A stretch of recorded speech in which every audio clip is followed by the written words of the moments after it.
Hello, everyone. My topic today, the Human Development Index is the best measure of economic success. Even though they know that GDP is a very imperfect measure, economists have settled on this value as the best available indicator of economic performance since the 1960s. However, since 1990, we have had a new indicator, the Human Development Index, which addresses some of the most troubling weaknesses of GDP as a measure of the success of economies. The Human Development Index corrects for three major defects of the GDP measure. A dollar buys different amounts of any product in different countries. The residents of a country with better and more comprehensive health services live better lives than those with the same income in a country with health services that are not up to standards. And the same is true for education. The Human Development Index is made up of three indices for income, health, and education. To calculate the index for income, we begin with the national income per person, and we correct for differences in the purchasing power of the same US dollar in every country included in the index. In a country where products are cheaper and the dollar goes further, Trinidad, for example, the average income is bumped up so that it reflects the fact that consumers in that country can buy more than a consumer in the Bahamas can afford with the average Trinidadian's income. The result of this exercise for all countries is the gross national income at purchasing power parity, the first element in the index.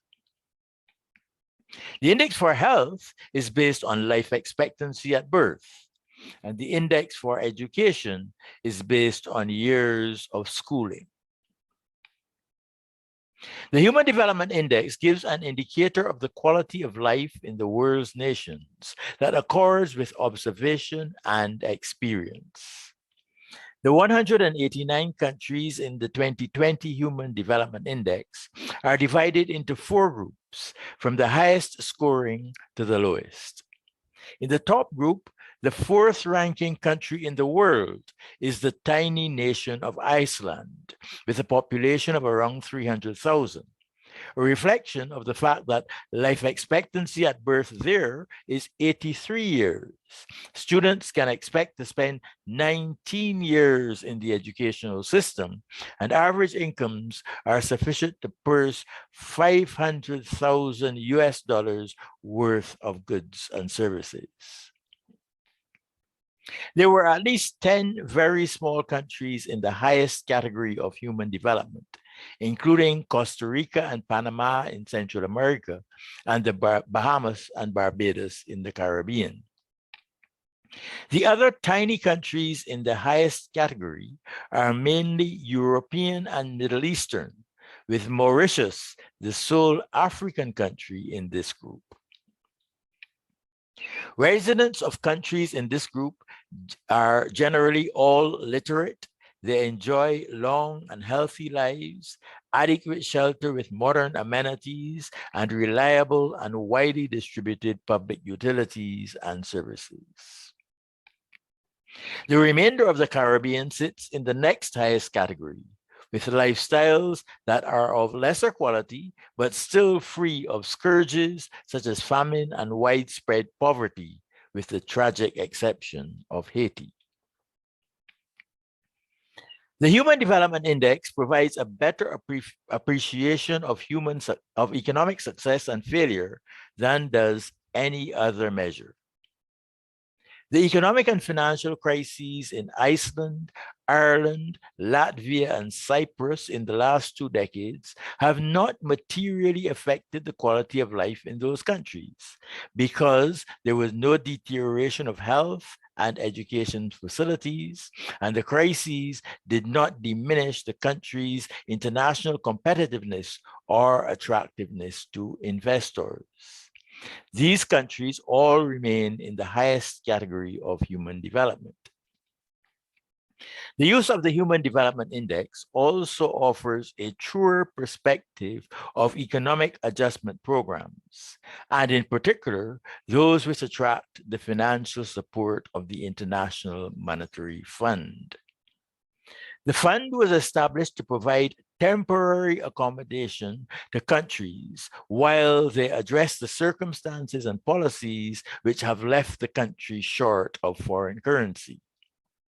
The finance provided by the fund is not suited for investment in hotels, factories, infrastructure, health facilities, education, or any aspect of the competitiveness or growth of the economy. It should therefore come as no surprise that there is usually a disconnect between the International Monetary Fund's judgment of the success of its programs of financial support and the perception of the affected populations. The fund is concerned that borrowers should not sacrifice the quality of life to ensure there will be adequate foreign exchange to service its debt in the future. And the fund will not knowingly conclude agreements with governments on such terms. However, the responsibility for implementing the adjustment strategy lies with the country. We should therefore only expect an improvement in the Human Development Index in the wake of a fund program if government has fully implemented an announced adjustment strategy. Even in cases where investment, reforms, and systems upgrades have been made, the end of a 3-year standby agreement will usually arrive before any improvements in health, education, or international competitiveness have become apparent. The use of the Human Development Index can also temper expectations about the impact of the exploitation of a new resource, as in the case of oil in Guyana, or the energy price windfall in Trinidad and Tobago. The country will have available a sudden abundance of foreign currency, and national income may rise sharply as a result. However, it will take much longer to upgrade health and education, public utilities and public services, and ensure that the benefits of the foreign currency windfall are distributed across the country and among various income groups. Thank you and good day.